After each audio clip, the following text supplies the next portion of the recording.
بسم اللہ الرحمن الرحیم۔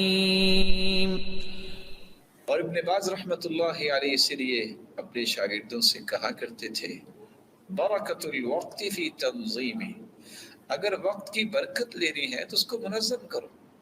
کس قدر خوبصورت تنظیم اوقات ہے ان لوگوں کی جن میں باقاعدہ اس کی پابندی کرنے کے لکھا بھی ہوتا ہے۔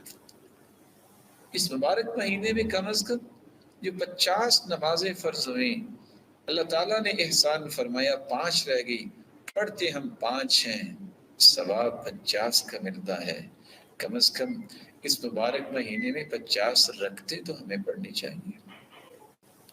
آپ سوچ رہے ہوں گے کہ 50 رکھتے کیسے؟ 5 نمازوں کے فرائض انسان 17 ادا کرتا ہے، 2 فجر کے، 4 ظہر کے، 4 عصر کے، 3 مغرب کے اور 4 عشاء کے۔ اور رسول اکرم صلی اللہ علیہ وسلم نے فرمایا ہے من صلی 12 رکعہ فی یوم و لیلہ بنی لہ بیت فی الجنہ، جو 12 رکعتیں پڑھ لیتا ہے دن رات میں، رب تعالیٰ اس کا جنت میں گھر بنوا دیتے ہیں۔ اور وہ 12 رکعتیں کیسے ہیں؟ 4 ظہر سے پہلے، 2 ظہر کے بعد، 2 مغرب کے بعد، 2 عشاء کے بعد اور 2 فجر کی نماز سے پہلے۔ یہ 17 اور 12 یہ 29 رکعتیں بنتی ہیں۔ اور اس مبارک مہینے میں چونکہ قیام اللیل بھی ہوگا اور جس کا تذکرہ ہم تھوڑی دیر کے بعد انشاءاللہ کریں گے، لیکن 8 رکعتوں کی اگر پابندی کر لی جائے یہ 29 اور 8 یہ 37 رکعتیں بنتی ہیں، اور 3 وتر پڑے جائیں تو یہ 40 رکعتیں بنتی ہیں۔ اور کس قدر خوش نصیب ہے وہ انسان کہ آج پریشانی ان لوگوں کو ہوتی ہے جن کو دین کی سمجھ نہیں ہوتی کہ جی دیکھیے بیت اللہ بند ہو گیا، اب کیسے رمضان میں عمرہ کریں گے، کیسے حج ہوگا۔ آپ کے علم میں ہونا چاہیے کہ 1400 سال میں 40 مرتبہ ایسا ہوا کہ حج نہیں ہو سکا۔ ظالموں نے حج نہیں ہونے دیا۔ کیسے نہیں ہونے دیا؟ کہ جب وہ کرامتہ نے بیت اللہ پہ حملہ کیا، وہ تو ہجر اسود بھی اکھاڑ کے لے گئے تھے۔ 22 سال تک لوگ طواف کرتے رہے بغیر ہجر اسود کے، اور اس نے تو 30,000 حاجیوں کو قتل کر کے زمزم کے کنویں میں پھینک دیا تھا۔ اور نعوذ باللہ من ذالک کہتا تھا، کون کہتا ہے من دخلہ کان آمنا، بلاؤ اپنے رب کو، والعیاذ باللہ۔ تو اس لیے لوگوں کی باتوں کے پیچھے نہیں لگنا چاہیے۔ جس کا سچا ایمان ہے اور اس کا علم جو ہے وہ قوت والا ہے، وہ جس جگہ بھی موجود ہے وہاں بھی اجر ضرور لے سکتا ہے۔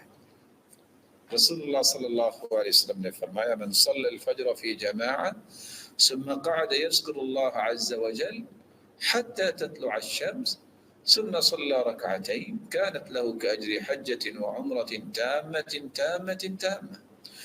جب فجر کی نماز پڑھتا ہے جماعت کے ساتھ، پھر اللہ کے ذکر میں مشغول ہوتا ہے، سورج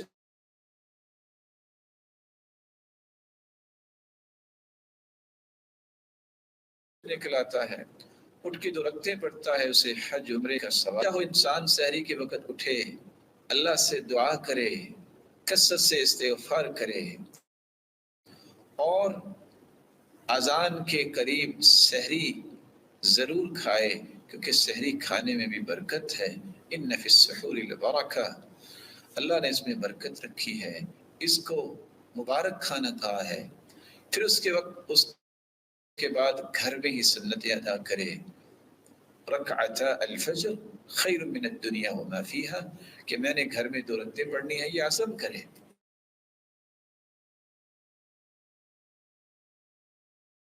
اور دنیا میں مشغول ہو جائے، اور عادت بنائے کہ میں نے اشراق پڑھ کے اٹھنا ہے۔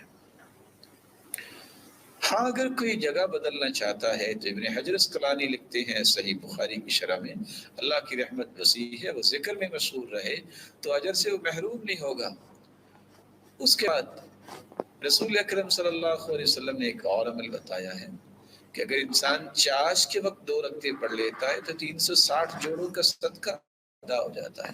چاش کا وقت، ضحیٰ کا وقت اور صلاۃ الاوابین کا وقت، یہ تینوں ایک ہی نماز کے نام ہیں۔ جب گرمی کے موسم میں اونٹنی کا بچہ جب زمین پہ چلے تو اس کے پاؤں جلیں. صلاۃ الاوابین حین رمضت الفصال. اللہ عز جلال کے پیغمبر نے فرمایا جب اونٹنی کے بچوں کے پاؤں جلیں یہ صلاۃ الاوابین ہے، خود اللہ کی طرف پلٹ کے آنے والوں کی نماز. اور حدیث کے الفاظ ہیں جو 4 رکعتیں پڑھ لیتا ہے اللہ فرماتے ہیں اے آدم کے بیٹے ارکع 4 رکعات فی اول النہار اکفیک آخرہ. 4 رکعتیں دن کے شروع میں تم پڑھ لو، سارا دن میں تمہیں کافی ہو جاؤں گا. معمول بنائیے کہ اگر اس کے بعد آپ نے کوئی کام کرنا ہے تو پھر 4 وقت تھوڑا سا اپنے آپ کو ریلیکس کیجیے اور نماز کے لیے کھڑے ہو جائیے. یہ دوبارہ آپ کی قوت کو بحال کر دے. تو 42 اور 4 یہ جمع کر لیں تو یہ 46 رکعتیں بنتی ہیں. ہم ویسے تو ظہر سے پہلے 4 رکعتیں اور ظہر کے بعد 2 پڑھتے ہیں، لیکن اگر 2 کا اضافہ یہاں بھی کر لیا جائے من صلی 4 قبل الظہر و4 بعدها حرمہ اللہ علی النار. جو 4 پہلے ظہر سے اور 4 بعد میں پڑھ لے رب تعالیٰ اس بندے کو آگ پہ حرام قرار دے دیتے. تو یہاں بھی 2 کا اگر اضافہ کر لیا جائے تو کتنا ہی خوب ہے. انسان 48 رکعتیں اس طرح پڑھ سکتا ہے دن میں. اور پھر رسول اکرم صلی اللہ علیہ وسلم نے تو یہ بھی فرمایا رحم اللہ امرأ صلی قبل العصر 4. جو عصر سے پہلے 4 رکعتیں پڑھ لیتا ہے اللہ تعالیٰ کی رحمت کی برکھا اس پہ برستی ہے. اور دوسری روایت میں آتا ہے من حافظ على 4 رکعات قبل العصر. جو حفاظت کرتا ہے ان 4 رکعتوں کی اثر سے پہلے اللہ اس کا جنت میں گھر بنوا دیتے ہیں. تو اگر 4 رکعتیں یہ بھی بن جائے تو 50 کیا 52 بن سکتے ہیں. صلو قبل المغرب رکعتین. مغرب سے پہلے 2 رکعتیں پڑھو.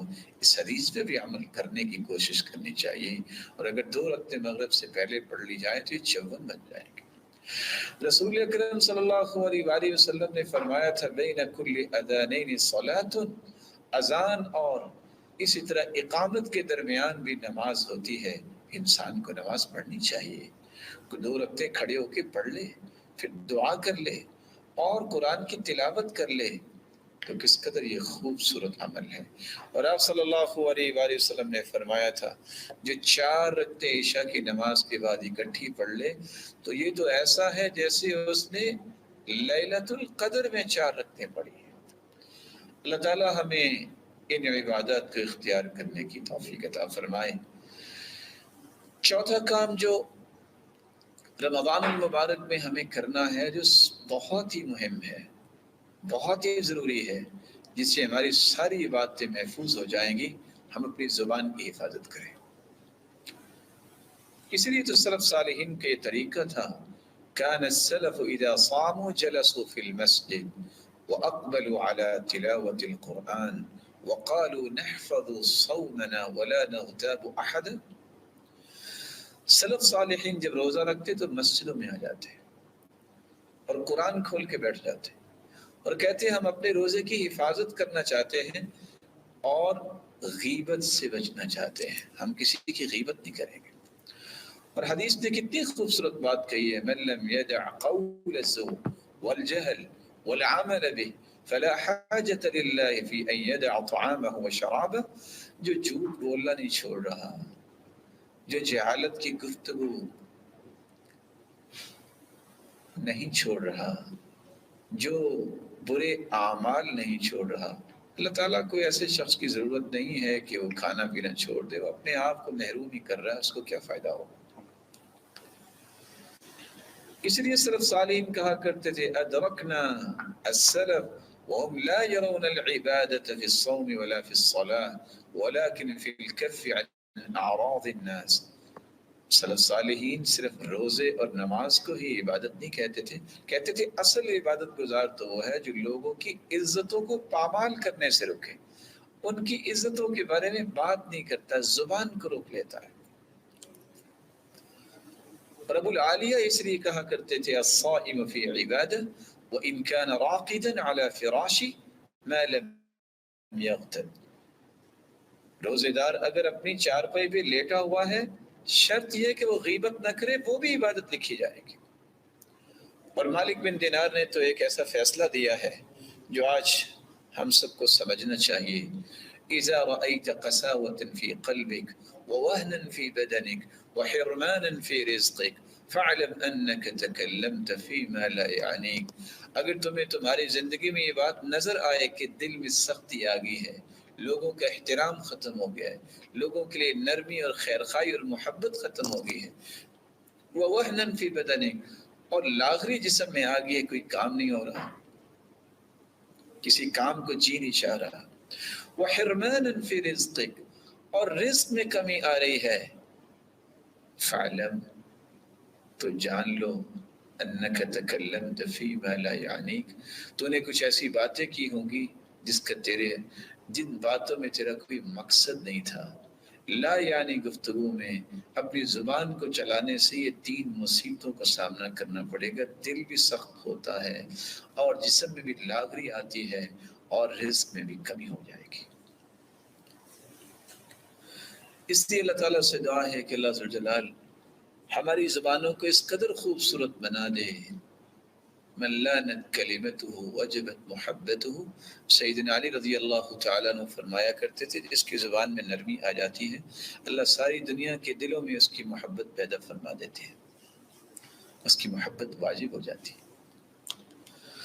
5واں کام جہاں ہمیں زبان کو خوبصورت بنانا ہے، زبان اصل میں یہ عکاسی کرتی ہے کہ انسان کا دل کیسا ہے، تو اس سے پہلے ہمیں دل کو بھی صاف کرنا ضروری ہے. رسول اکرم صلی اللہ علیہ وسلم سے جب پوچھا گیا کہ افضل ترین انسان دنیا میں کون ہے، تو آپ نے فرمایا کل مخموم القلب صدوق اللسان، کل مخموم القلب صدوق اللسان. ہر وہ انسان جس کا دل میں حسد اور کینہ نہیں ہے اور زبان کا وہ سچا ہے، یہ پوری کائنات سے اعلیٰ انسان.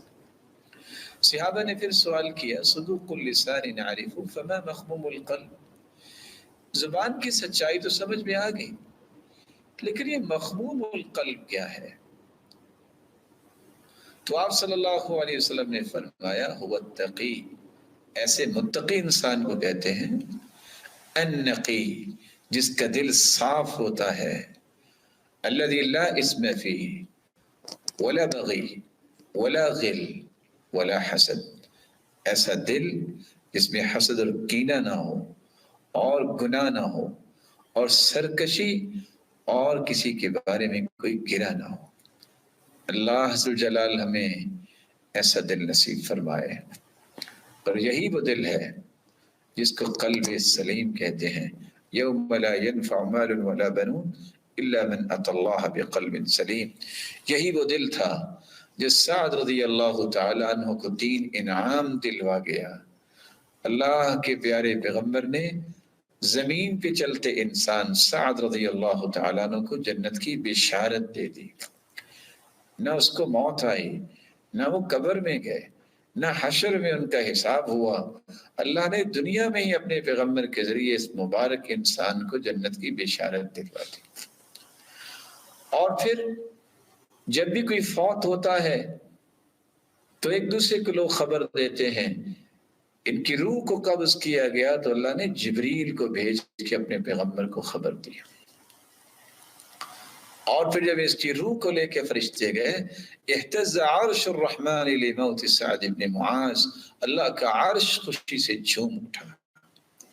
اور یہ وہی صحابی ہیں جن کے جنازے کے لیے 70,000 فرشتے آسمانوں سے اترے تھے. یہ 3 انعام اللہ نے کیسے دیے؟ کیونکہ انہوں نے 3 کام کیے. جب ایک شخص ان کے گھر میں گیا اور رہا یہ دیکھنے کے لیے کہ یہ کیا کرتے ہیں، لیکن کیا دیکھتے ہیں کہ کوئی ایسا بڑا کام نہیں دیکھا. جاتے وقت کہا بات تو سنو کیسے آئے تھے؟ کہا میں تو اس لیے آیا تھا کہ دیکھوں آپ کے اعمال کیسے ہیں. تو انہوں نے کہا آؤ میں تمہیں ایک بات بتاتا ہوں. لا اجد فی نفسی لأحد من المسلمین غشا، میرے دل میں کسی مسلمان کے بارے میں دھوکہ نہیں آیا. ولا احسد احدا علی خیر اعطاہ اللہ ایاہ، میں نے آج تک کسی کے ساتھ حسد نہیں کیا. اور دوسری روایت میں آتا ہے وَلَيْسَ فِي قَلْبِي غِمْرٌ، میرے دل میں کسی کے بارے میں کوئی گرا نہیں ہے۔ اللہ عز و جلال ہمارے دلوں کو بھی ایسا بنا دے اس میں کسی کے بارے میں کوئی حسد نہ ہو، کسی کے بارے میں کوئی کینہ نہ ہو، کوئی بغض اور عداوت نہ ہو، اور نہ ہی کوئی گرا ہو۔ فضیل ابن عیاض رحمہ اللہ تعالی فرمایا کرتے تھے لم يدرک من عندنا من ادرک بکثرة الصيام ولا صلاة وإنما أدرك بسخاء الأنفس وسلامة الصدر والنصح للأمة۔ سلف صالحین کو اللہ نے یہ برکتیں کیوں دی جو آج روزے رکھ کے تہجدیں پڑھ کے بھی ہمیں نہیں ملتی؟ کیونکہ وہ دل کے سخی ہوتے، ان کے سینے بہت پیارے ہوتے، دل بہت خوبصورت ہوتے، اور وہ دنیا کے لیے خیر خواہ ہوتے، اور پوری امت کے ساتھ انہیں خیر خواہی کی۔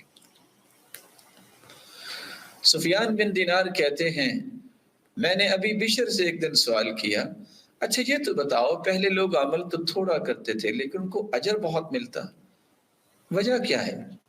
تو انہوں نے کہا لیست العبرۃ بکثرۃ صلاتہم ولا صیامہم ولا صدقاتہم، نہ تو انہوں نے زیادہ روزے رکھے نفلی، نہ عبادتیں کی، نہ صدقات دیے، اصل میں بات یہ ہے لسلامت صدورہم، ان کے سینے سلامت تھے ہر قسم کی اس طرح کی آلائشوں سے۔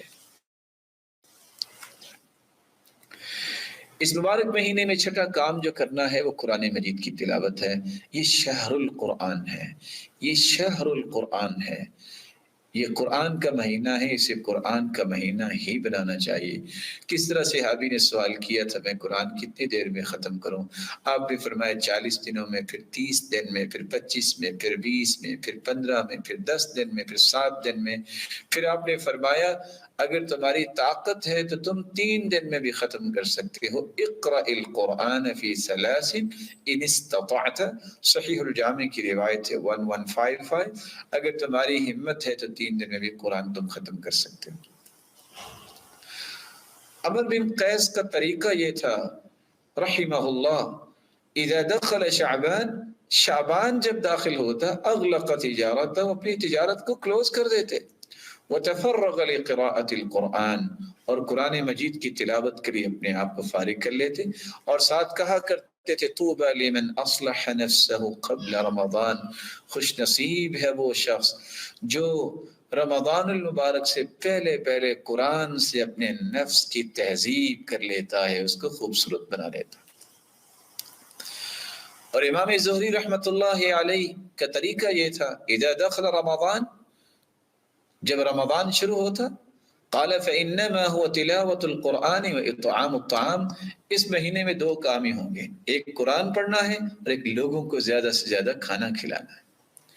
امام مالک رحمۃ اللہ علیہ کا طریقہ یہ تھا اذا دخل رمضان يفر من قراءة الحديث ومجالسة أهل العلم، کہ وہ رمضان المبارک میں حدیث پڑھنے اور اہل علم کی مجلسوں سے بھی الگ ہو جاتے، وَأَقْبَلَ عَلَى تِلَاوَةِ الْقُرْآنِ مِنَ الْمُصْحَفِ، اور قرآن مجید کھول کے تلاوت کرنے میں اپنے آپ کو لگا لیتے۔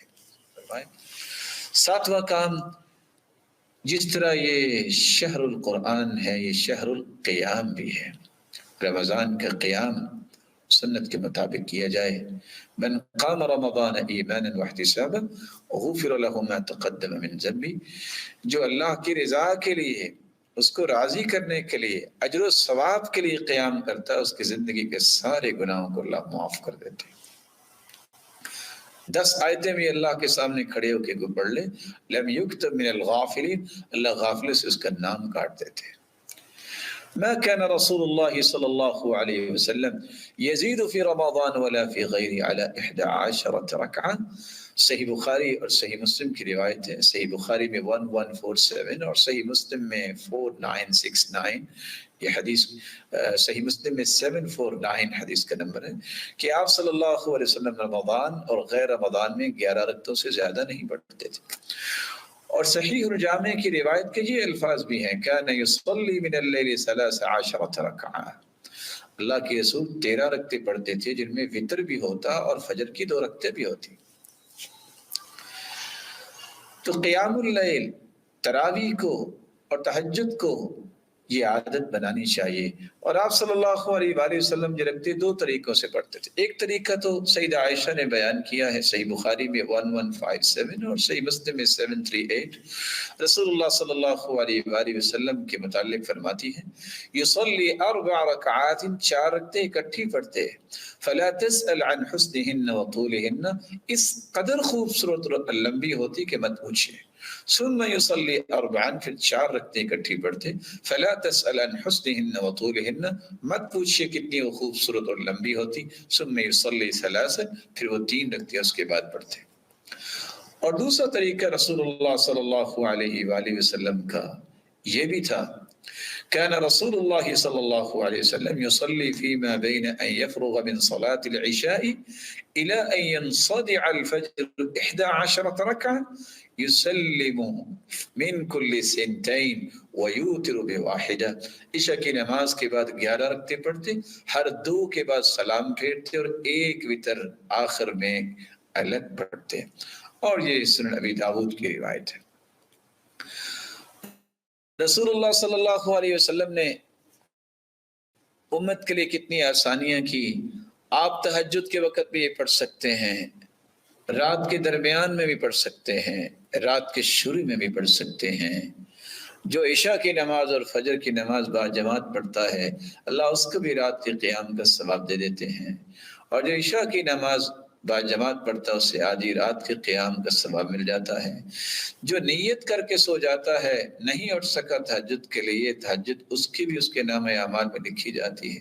جو اکیلے وتر کی پابندی کرتا ہے، وتر نہیں چھوڑتا، قیامت کے دن تہجد پڑھنے والوں کی صف میں اسے بھی کھڑا کیا جائے گا۔ جو کچھ بھی نہیں پڑھ سکا تہجد میں، جو اس نے معمول بنایا ہے، اللہ کے رسول کا فرمان ہے کہ جب کسی کو تھکاوٹ ہو جائے، کوئی تکلیف ہو یا نیند آ جائے، تو اگر صبح وہ 11 کی بجائے 12 رکھتے اشراق کے بعد سے لے کے ظہر تک پڑھ لیتا ہے تو اسے ثواب تہجد کا ہی ملے گا۔ 8واں کام جو کرنے والا ہے اس مبارک مہینے میں، صدقہ کیا جائے۔ صدقہ یہ انسان کے سچے مومن ہونے کی دلیل ہے، والصدقۃ برہان۔ یہ قابل رشک ایک خوبی ہے جس کو اختیار کرنا چاہیے۔ لا حسد الا فی اثنتین، صرف 2 لوگوں کو دیکھ کے رشک کرنا چاہیے، تمنا اور خواہش اور تڑپ پیدا ہونی چاہیے۔ ایک جس کو اللہ نے قرآن کی دولت سے نوازا اور دن رات اس کی تلاوت کرتا ہے، دوسرا جس کو اللہ نے مال کی دولت سے نوازا اور دن رات اللہ کی راہ میں خرچ کرتا ہے۔ ہر قسم کی بیماریوں کا یہ علاج بھی ہے، داؤ مرضاکم بالصدقہ، بیماریوں کا علاج صدقے سے کیا کرو۔ یہ جسمانی بیماریوں کا بھی علاج ہے، قلبی بیماریوں کا بھی علاج ہے۔ کس طرح ایک انسان اپنے سخت دل کی شکایت لے کے آیا تو اللہ کے رسول نے فرمایا، اگر تم سمجھتے ہو کہ تمہارا دل نرم ہونا چاہیے تو فَأَطْعِمِ الْمِسْكِينَ وَامْسَحْ رَأْسَ الْيَتِيمِ، تم مسکینوں کو کھانا کھلایا کرو اور یتیموں کے سر پہ ہاتھ رکھو، یعنی ان کی سرپرستی کرو، ان کی کفالت کرو، دل خوبصورت ہو جائے۔ یہ معاشرتی بیماریوں کو بھی دور کر دیتا ہے، چوری، یہ بخل، یہ زنا، یہ معاشرے کی بیماریاں بن گئی۔ کس طرح ایک انسان 3 راتوں میں خلوص نیت سے صدقہ پیش کرتا ہے، ایک دن چور کو مل گیا، دوسرے دن زانیہ کو مل گیا، تیسرے دن ایک غنی کو دے کے صدقہ چپکے سے واپس آ گیا، اندھیرے میں نہیں پتہ چلا۔ اللہ ذوالجلال نے اس کا نتیجہ کیا نکالا؟ ایک تو خوشخبری دی کہ تیرے 3 دنوں میں، 3 راتوں میں کیے گئے صدقے کو قبول کیا گیا ہے، اور تیرے صدقے کے مال سے چور نے آئندہ سے چوری سے توبہ کر لی ہے، زانیہ نے اپنی اس بدکاری سے توبہ کر لی ہے، اور یہ امیر تھا تو امیر لیکن بہت بخیل تھا، اس نے بھی خرچ کرنا شروع کر دیا۔ ہر قسم کے فتنوں کا بھی یہ علاج ہے۔ دنیا میں ان گن فتنے موجود ہیں۔ فتنۃ الرجل فی اہلہ ومالہ ونفسہ وولدہ وجارہ، کسی انسان کی اپنی ذات میں فتنہ ہے، اہل و عیال میں فتنہ ہے، اس کے مال میں فتنہ ہے، اور اس کی اولاد میں فتنہ ہے، اس کے پڑوسی میں فتنہ ہے۔ ان ساروں فتنوں کو دور کرنے کے لیے نماز، روزہ اور صدقہ اور نیکی کا حکم کرنا اور برائی سے منع کرنا، یہ تمام فتنوں کو دور کرنے کا علاج ہے۔ ان الصدقہ لتطفئ الخطیئہ کما تطفئ الماء النار، کما یطفئ الماء النار، پانی ڈالنے سے آگ ختم ہوتی ہے، صدقہ کرنے سے سارے گناہ ختم ہو جاتے ہیں، اور اللہ ذوالجلال کا غصہ بھی ٹھنڈا ہوتا ہے۔ الصدقہ تطفئ غضب الرب، اللہ کے غصے کو صدقہ ٹھنڈا کر دیتا ہے۔ وتدفع میتۃ السوء، اور بری موت سے اللہ ذوالجلال محفوظ فرما دیتے ہیں، بلکہ قبر کی گرمی سے بھی محفوظ فرماتی ہیں۔ الصدقہ لتطفئ عن اہلها حر القبور، یہ قبر کی گرمی کی شدت کو اور حدت کو ختم کر دینے والا صدقہ ہے، بلکہ عرش الہی کا سایہ نصیب فرما دے گا۔ ورجل تصدق بصدقة فأخفاها حتى لا تعلم شماله ما تنفق يمينه، ایسا صدقہ جو اللہ کی رضا کے لیے چھپا کے کرتا ہے، دائیں ہاتھ سے کرتا ہے، بائیں ہاتھ کو پتہ نہیں چلتا، اس کے نتیجے میں رب تعالیٰ اسے اپنے عرش کا سایہ نصیب فرمائیں گے۔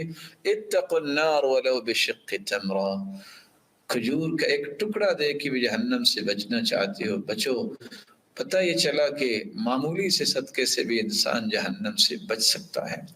رسول اکرم صلی اللہ علیہ وسلم کا طریقہ یہ تھا کہ رمضان میں وہ زیادہ صدقات اور زیادہ سخاوت کرتے، کالریح المرسلہ، جس طرح بھیجی ہوئی ہوائیں تمام گھروں تک پہنچتی ہیں، اللہ کے رسول کے مال کی خیر ہر جگہ پہنچتی تھی۔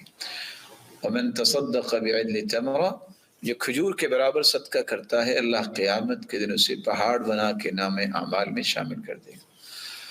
لیکن بندہ مومن صرف مال کا صدقہ ہی نہیں دیتا، کچھ 36 قسموں کا صدقہ حدیث میں آیا ہے۔ سبحان اللہ کہنا بھی صدقہ ہے، اللہ اکبر کہنا بھی صدقہ ہے، لا الہ الا اللہ کہنا بھی صدقہ ہے، نیکی کا حکم کرنا بھی صدقہ ہے، الحمدللہ کہنا بھی صدقہ ہے، جائز اور حلال طریقے سے انسان اپنی خواہش کو پورا کرتا ہے، یہ بھی صدقہ ہے، استغفر اللہ کہنا بھی صدقہ ہے، برائی سے منع کرنا بھی صدقہ ہے، راستے سے پتھر کانٹا اور ہڈی کو ہٹا دینا، راستہ صاف کر دینا بھی صدقہ ہے، کمزور نظر اور نابینے کو صحیح راستہ بتانا بھی صدقہ ہے، گونگے اور بہرے کو اس طرح بتانا کہ اس کو سمجھ آ جائے، یہ بھی صدقہ ہے، ناواقف کی رہنمائی کرنا بھی صدقہ ہے، مدد کے لیے پکارنے والے کی طرف دوڑ کے جانا بھی صدقہ ہے، ہر اچھی بات صدقہ ہے، کسی کو پانی پلانا صدقہ ہے، کسی حاجت مند کی مدد کرنا صدقہ ہے،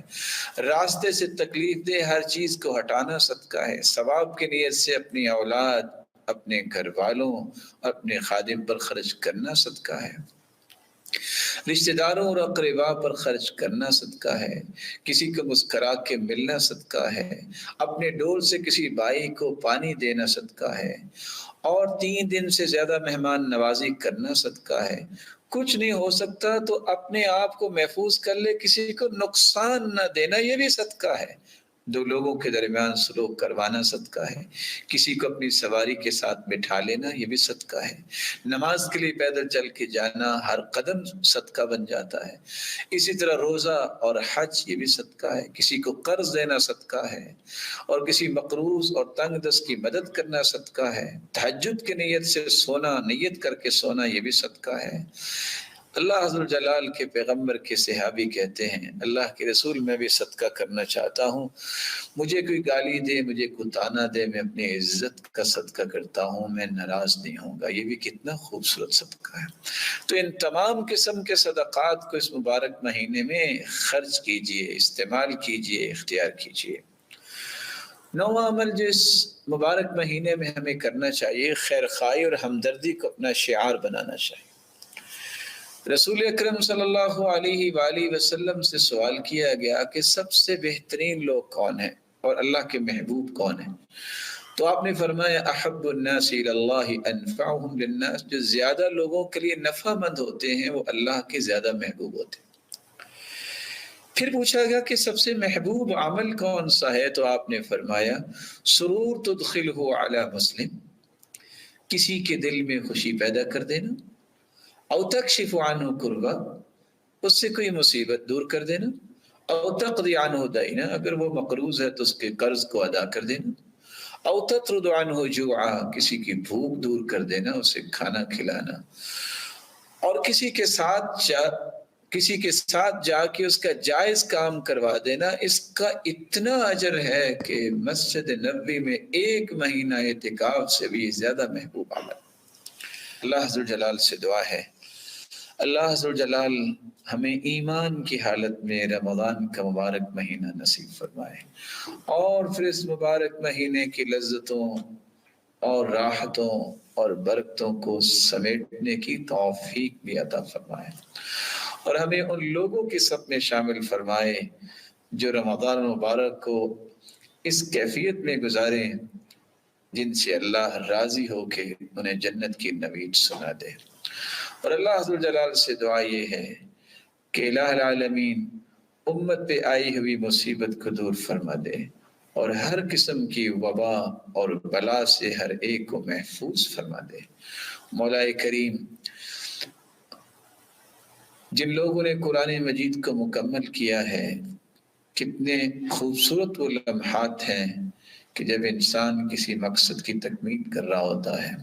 الہ العالمین جنہوں نے قرآن مجید کا ترجمہ، تفسیر اور اسی طرح قرآن مجید کے دیگر پہلوؤں کو مکمل کیا ہے، مولا کریم یہ سیکھنا اور سکھانا ان سب کے لیے توشہ آخرت بنا دے۔ الہ العالمین اس سیکھنے اور سکھانے کی وجہ سے قیامت کو درجات کو بلند فرما دے، اور رسول اللہ صلی اللہ علیہ وسلم کی رفاقت نصیب فرما دے، اور قیامت کے دن سب کو اپنا دیدار نصیب فرما دے۔ وآخر دعوانا الحمد للہ رب العالمین۔